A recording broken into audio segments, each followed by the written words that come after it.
नमस्कार दोस्तों, मैं सरोज पांडे रामोजी राव को अपनी श्रद्धांजलि देता हूँ। फिल्मी दुनिया के एक महानतम हस्ती रामोजी राव साहब का कल 8 जून 2024 को शनिवार की सुबह निधन हो गया। इतने बड़े फिल्मी दुनिया के हस्ती को मैं अपना श्रद्धांजलि देते हुए उनके बारे में 10 बातें आपको बताना चाहता हूँ। मेरा बचपन जुड़ा हुआ है क्योंकि जब हमने देखी थी नाचे मयूरी 1986 में, नाचे मयूरी का प्रोड्यूसर वही थे। रामोजी राव साहब जो इतनी बड़े एम्पायर उन्होंने खड़ा किया। सबसे पहले मैं बता दूं कि उन्होंने अपना करियर शुरू किया होगा अखबार से।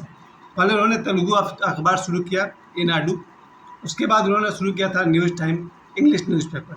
यहाँ से उनके करियर के बारे में मैं पहली बात आपसे कहना चाहूँगा कि रामोजी राव साहब ने अपने करियर की शुरुआत अखबार से किया, एक तेलुगु अखबार ईनाडू और दूसरा इंग्लिश अखबार न्यूज़ टाइम। दूसरी बात मैं उनके बारे में कहूँगा, उन्होंने और भी बहुत तरह के बिजनेस किए, बहुत तरह के सॉफ्ट ड्रिंक है और क्या क्या उन्होंने बिजनेस किए। तीसरी बात मैं उनके बारे में कहना चाहूँगा कि उन्होंने 1985 में मयूरी फिल्म बनाई थी सुधा चंद्रन को हीरोइन लेकर के, और 1985 में जो मयूरी फिल्म बनी थी वो तेलुगु में बनी थी। और बाद में उन्होंने इसी फिल्म को 1 साल बाद, ये मयूरी इतनी बड़ी हिट फिल्म साबित हुई कि उन्होंने अगले ही साल 1986 में उन्होंने इसी फिल्म को हिंदी में नाचे मयूरी के नाम से बनाया। चौथी बात मैं उनके बारे में कहना चाहूँगा, उन्होंने 1995 तक ईटीवी का स्टार्ट कर दिया। ईटीवी का शुरुआत 1995 में उन्होंने कर दिया, और तब उनके अंदर ये बात आई कि ऐसा एक स्टूडियो बनाया जाए जिसमें सब कुछ हो, यानी कि सारी की सारी सुविधा हो। आप स्क्रिप्ट लेकर स्टूडियो में घुसें और पूरी फिल्म आपकी तैयार होकर के वहाँ से निकले। आप समझ सकते हैं कि A to Z फैसिलिटी वाला स्टूडियो रामोजी स्टूडियो जो हैदराबाद में है, उसके निर्माता रामोजी थे। उसके बाद मैं आपसे 5वीं बात आप सभी से कहना चाहूँगा, 1996 तक जो इन्होंने स्टूडियो का इन्होंने शुरुआत किया, उसके बाद से मैं 6ठी बात मेरे सामने है कि हर साल रामोजी राव स्टूडियो इतनी बड़ी है कि हर साल इसमें 300 फिल्मों की शूटिंग होती है।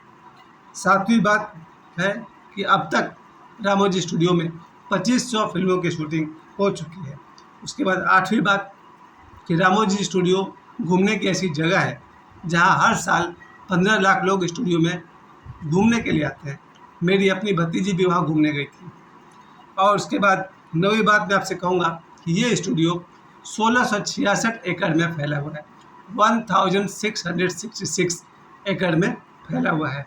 और 10वीं बात, रामोजी राव साहब ने अपने 87 साल 87 ईयर के करियर में, अपने जीवन काल में 40,000 करोड़ रुपए कमाए। ये उनकी संपत्ति है। और अंतिम बात, मेरे बहुत सारे दोस्त रामोजी स्टूडियो में शूटिंग कर चुके हैं। न तो मैंने वहाँ पर शूटिंग की है और न मैं वहाँ घूमने गया हूँ, लेकिन नाचे मयूर से मेरा हार्दिक कनेक्शन रहा है।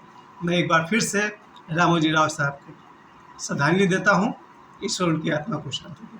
मुझे समय देने के लिए आप सभी को बहुत बहुत धन्यवाद।